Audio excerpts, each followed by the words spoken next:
අද වීඩියෝකින් අපි කතා කරන්න එන්නේ Python ගැන. ඉතින් Python ගැන ඉස්සරහට ටියුටෝරියල් සීරීසයක් වෙනවා.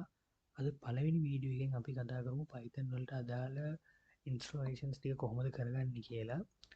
ඉතින් අපි මේ සීරීස් එකේදී කතා කරනවා Python වල තියෙන data structures, data types, ඒ වගේම loops වගේ හැම දෙයක්ම අපි මේ වීඩියෝ සීරීස් එකකින් ඉස්සරහට කතා කරනවා. මේ Python පාවිච්චි කරන්න අපිට IDE එකක් ඕන වෙනවා. ඒ කියන්නේ මේ ලැන්ග්වේජ් එක අපේ කම්පියුටර් එකේ රන් වෙන ප්ලැට්ෆෝම් එක අපිට ඒකට අදාළ ඉන්ස්ටලේෂන්ස් කරගන්න ඕනේ. ඉතින් මේකට අපිට එක IDE පාවිච්චි කරන්න පුළුවන්. මම දැන් පාවිච්චි කරන්නේ Python IDLE කියන එක. ඒත් එක්කම තව PyCharm වගේ VS Code වලත් අපිට පුළුවන් Python කෝඩ් කරලා රන් කරන්න.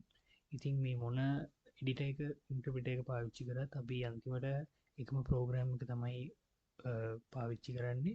එකම විදිහට තමයි ප්‍රෝග්‍රෑම් කරන්නේ. මේවා යූස් කරද්දී පොඩි වෙනස්කම් වෙනවා. ඉතින් මම හිතනවා Python IDLE එක ගොඩක් හොඳයි ඉගෙන ගන්න පටන් ගන්න අයට. මේක හරිම ලේසි පාවිච්චි කරන්නත්. ඉතින් මේක ඉන්ස්ටෝල් කරගන්න පහළ ඩිස්ක්‍රිප්ෂන් එකේ ලින්ක් එක දාලා තියන්න. මම මේ සයිට් එකට දාලා python.org කියන යාලක ඔෆිෂියල් සයිට් එකෙන් තමයි අපි ඉන්ස්ටෝල් කරගන්නේ. මේක අපිට මුලින්ම ස්ටෑන්ඩලෝන් ඉන්ස්ටෝල් එක පාවිච්චි කරන්නත් පුළුවන්. නැත්නම් ඔයාලගේ OS එකට අදාළ version එක ඉන්ස්ටෝල් කරගන්නත් පුළුවන්. මෙතනින් ඔයාලගේ OS එක සිලෙක්ට් කරලා ගියාට පස්සේ අපිට ඉන්ස්ටෝල් එක ඩවුන්ලෝඩ් කරගන්න පුළුවන්. 64 bit 32 bit අවශ්‍යක ඔයාලට ඩවුන්ලෝඩ් කරගන්න පුළුවන්. ඒ ඩවුන්ලෝඩ් වුණාට පස්සේ ඩවුන්ලෝඩ් වෙච්ච ෆයිල් එක ඩබල් ක්ලික් කරලා සාමාන්‍ය විදිහට next දීලා ඔයාලට පුළුවන් ඉන්ස්ටෝල් කරගන්න. ඒ ඉන්ස්ටෝල් කරගත්තට පස්සේ මෙන්න මේ විදිහට Python IDLE එක ඔයාලට සර්ච් කරලා හරි ගන්න පුළුවන්. ඉතින් මේ තියෙන්නේ මෙන්න මේ IDLE එක. මේකේ තමයි අපි රන් කරන කෝඩ්ස් වල ප්‍රිවිව් එක අපිට පේන්නේ. ඒත් එක මේ තමයි අපි පාවිච්චි කරන කෝඩ් එඩිටර් එක. අපි මේකේ තමයි කෝඩින් කරන්නේ.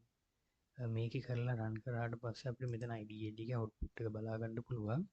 ඔයාලට මෙතන ෆයිල් ගිහිල්ලා new ෆයිල් ගත්තට පස්සේ මේ විදිහට එඩිටර් එකක් ඕපන් වෙනවා. ඉතින් අපි දැනට පොඩි ෆන්ක්ෂන් එකක් පාවිච්චි කරලා බලමු මේ Python පටන් ගන්න සහ මේක කොහොමද වැඩ කරන්නේ කියලා ඉගෙන ගන්න. මම Python වල print කියන ෆන්ක්ෂන් එක පාවිච්චි කරලා මේ විදිහට ඒකට value එකක් දෙනවා.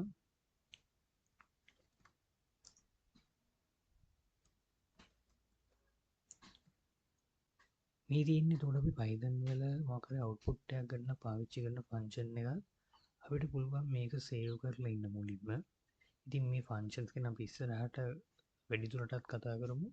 මේක සේව් කරාට පස්සේ අපිට පුළුවන් run දීලා බලන්න. එතකොට මෙන්න මේ විදිහට උඩට පේනවා ඇති IDLE එකේ මේක print වුණා hello world කියලා.